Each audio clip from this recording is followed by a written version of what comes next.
نبی پاک صلی اللہ علیہ وسلم نے ارشاد فرمایا جو سستی کی وجہ سے نماز چھوڑے گا اللہ پاک اسے 15 سزائیں عطا فرمائے.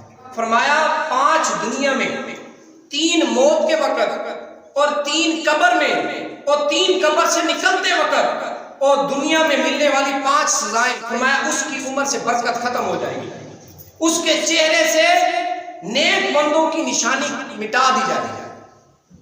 جو بندہ نماز پڑھتا ہے نا یار بڑا نیک ہے، ہم کہتے ہیں نا یار بڑا نیک ہے، کیونکہ اس کے چہرے پر ہمیں نیکوں کی خصلت نظر آتی ہے.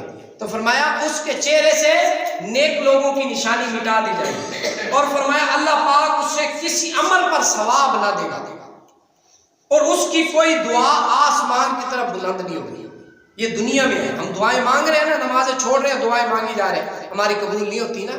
اس کی یہ وجہ ہے کہ ہماری دعا آسمان تک جاتی نہیں ہے. جب آسمان تک جاتی نہیں تو فرشتے دعا کو لے کر آگے اللہ کی بارگاہ میں کیسے قبول ہوگی؟